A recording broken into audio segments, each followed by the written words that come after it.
Boa noite a todos.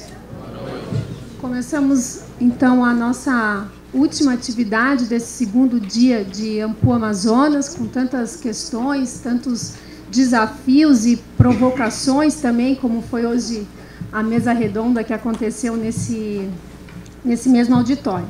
Então, eu aceitei com bastante, posso dizer, lisonja, me senti bastante lisonjeado, poder apresentar um professor desse colegiado, que vai proferir essa segunda conferência das atividades desse encontro. Posso dizer que me sinto lisonjeada por ser o colegiado do programa de pós-graduação em História tão especial para a minha formação e para o início da minha carreira docente. Então, eu vou apresentar o professor Almir, colocando algumas das suas atividades docentes e de publicações, enfim, apresentando a sua carreira. O professor Dr. Almir Diniz de Carvalho Júnior realizou sua formação fora do Amazonas, começando com a graduação em História, concluída em 87, na Universidade de Brasília. Depois realizou um curso de especialização em História Social da Amazônia, aqui nessa universidade, em 97, quando já era professora adjunto do quadro da universidade, desde 1993. Ele defendeu sua dissertação de mestrado em 2000, realizada na renomada Universidade Estadual de Campinas, na Unicamp, intitulada Do Índio Imaginado ao Índio Inexistente, a representação dos índios da viagem filosófica de Alexandre Rodrigues Ferreira, sob a orientação de um grande especialista de história indígena, o professor Dr. João Manuel Monteiro, que, infelizmente, pelas fatalidades da vida, deixa uma grande lacuna na historiografia entre os historiadores brasileiros. Enfim, faleceu ano passado, né?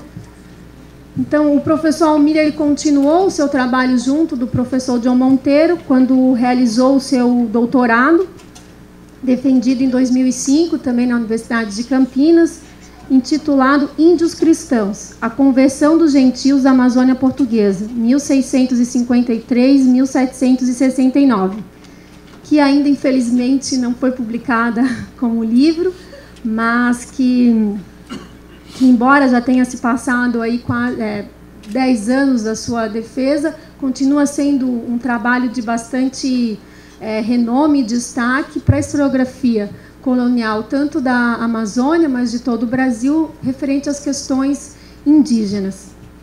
Esperamos que em breve, né, professor Almir, possa sair como livro. Entre novembro de 2002 e março de 2003, o professor Almir foi investigador visitante do Instituto de Ciências Sociais da Universidade de Lisboa, como uma atividade que integrou parte do seu doutorado, como a Bolsa Sanduíche CAPES. O professor Almir mantém pesquisas voltadas às temáticas muito ligadas à história indígena, à história colonial da Amazônia, como também cultural. E nessas questões que vem pesquisando, vem se dedicando, bastante destaque se dá às abordagens da história cultural. Atualmente, o professor Almir Diniz tem em andamento um projeto de pesquisa universal, CNPq, intitulado Casamento e Sexualidade na Amazônia Portuguesa, que já está na sua segunda versão, né, um segundo momento do projeto, que conta com pesquisadores de mestrado e também de graduação. O professor Almir tem publicado em periódicos de relevado impacto na área de história, como o artigo Índios Cristãos no Cotidiano das Colônias do Norte, séculos 17 e 18, publicado na Revista de História da Universidade de São Paulo, e também o trabalho A Ordem da Missão e os Jogos da Ação, Conflitos, Estratégias e Armadilhas na Amazônia do século XVII, no periódico Tempo, da Universidade Federal Fluminense, ambos em 2013. Também, além de vários capítulos de livros de circulação nacional, o professor Almir Diniz, junto do professor Nelson Noronha, organizou a coletânea A Amazônia dos Viajantes, História e Ciência, lançado em 2011 pela Universidade Federal do Amazonas. Tem participado de diversas bancas de exames de qualificação, de mestrado, de concurso público de carreira de magistério superior, como também tem orientado dissertações no programa de pós-graduação em História, como também no de Antropologia Social. Então, essas são algumas das atividades do professor Almir ligadas à pesquisa e à prática. Então, é com muita satisfação e concluindo esse segundo dia de Ampu Amazonas, que eu convido o professor Almir a vir à mesa para proferir a sua palestra, intitulada Fontes, Leituras, Interpretações e Invenções, o problema da objetividade.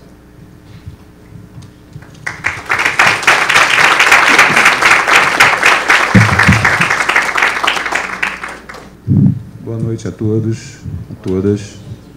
Obrigado por terem comparecido. Para mim é um prazer enorme estar participando aqui da Ampu Amazonas. É a primeira vez que eu participo da Ampu aqui no Amazonas.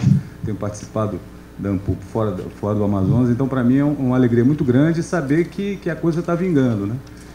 Que nós estamos construindo realmente um encontro de referência para o norte do país. Parabéns à comissão organizadora. Agradeço imensamente o gentil convite e para mim é uma honra estar aqui com vocês. Agradeço ao professor Adriano, nem eu sabia de tudo isso, Adriano. Obrigado, você foi muito generosa, muito gentil comigo, te agradeço bastante. Bem, o que eu vou falar hoje para vocês, na realidade é muito mais uma pequena provocação, uma coisa mais ensaística do que propriamente a divulgação de alguma pesquisa. Achei que seria mais divertido, mais interessante fazer assim.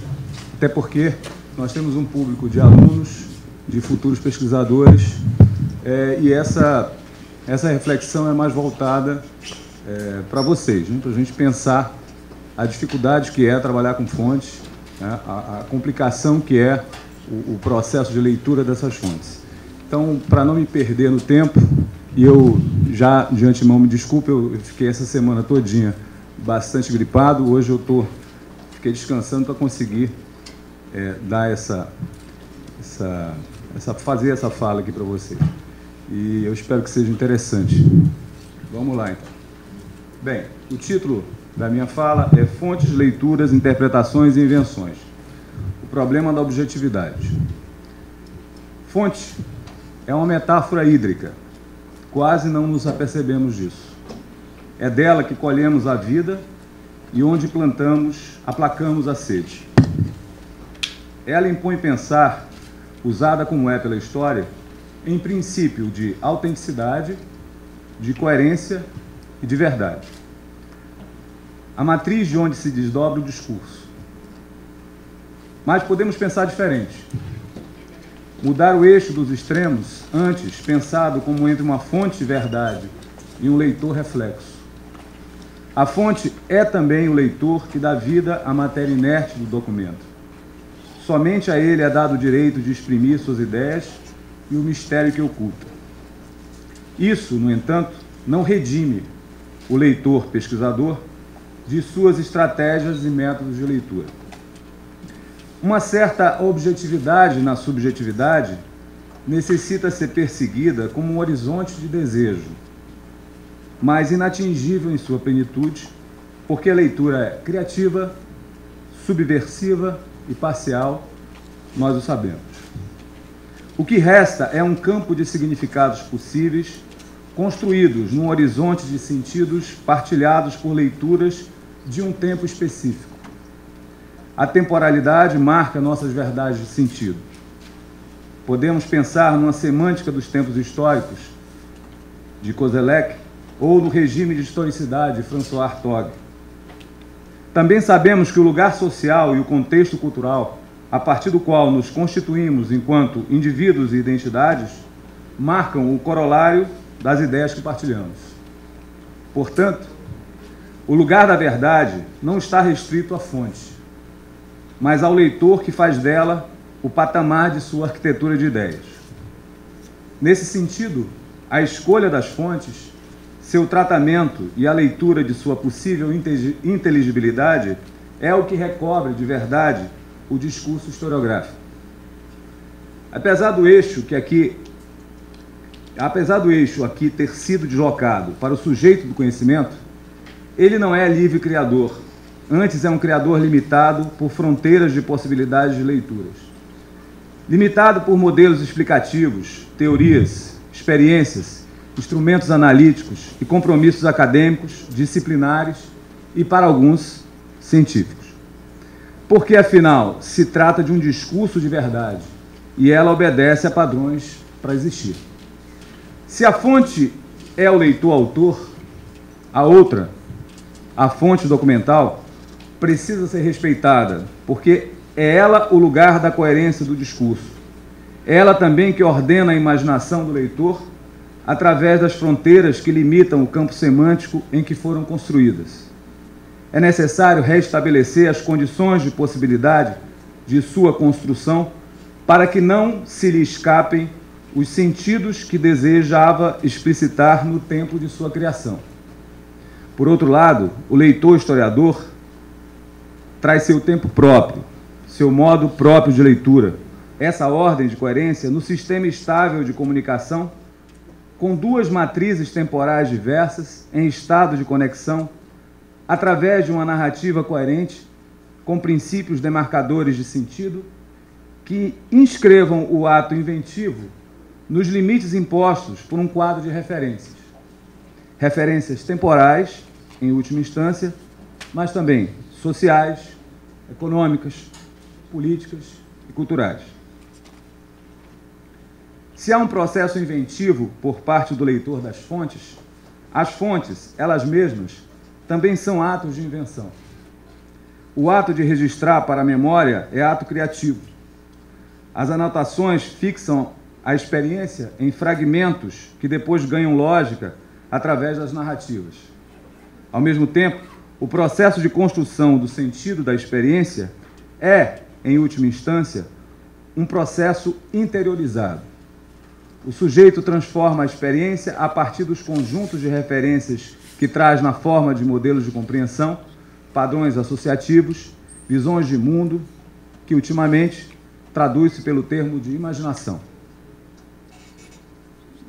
O método imposto ao historiador é traduzir esse sentido, e não a experiência propriamente dita, que é ilegível, intocada e que serve como referência, como âncora fincada no real. A experiência é, portanto, inatingível. O registro da experiência é que é possível tatear. Voltando à metáfora, o real, como fundo do mar, onde está fixa a âncora, é obscuro e inatingível. Só é visível o barco que assinala o seu provável lugar, como um ponto de proximidade com o real. Mas como é possível traduzir o sentido da experiência interiorizada e inventada na forma de registro de memória? Michel Foucault já nos demonstrou de forma inequívoca que as palavras são violências que impomos às coisas. Seguindo esse raciocínio, acredito que a verdade e a objetividade no conhecimento usurpam dos objetos uma infinita dimensão de possibilidades perdidas de interpretação.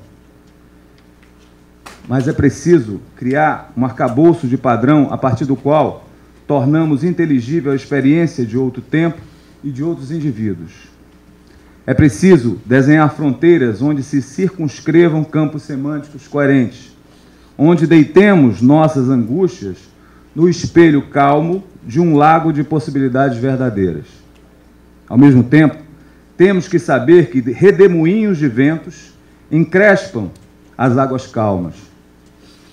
Uma unidade homogênea de percepção do mundo que procuramos ver nos territórios temporais sobre o qual nos debruçamos é perigosa e mais um fruto de nossas próprias percepções construídas com base em matrizes discursivas que norteiam nossa cultura historiográfica.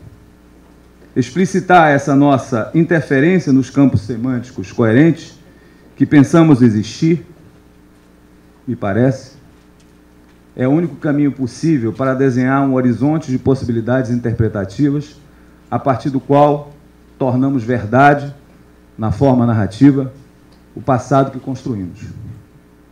Talvez seja através do exercício da gradação diferencial que possamos tornar visível o que François Hartog chamou, desdobrando e inspirado no conceito de Foucault de ordem do discurso, uma outra ordem de tempo. não fugindo muito da raiz da qual Hartog buscou inspiração, Foucault, creio que o termo mais adequado seja matriz discursiva. A tarefa do historiador, me parece, é a de tatear outras ordens semânticas, outros padrões imaginários, outras cosmologias no exercício de gradação diferencial para visualizar as matrizes discursivas que norteavam o registro da experiência de um dado tempo, lugar e sociedade.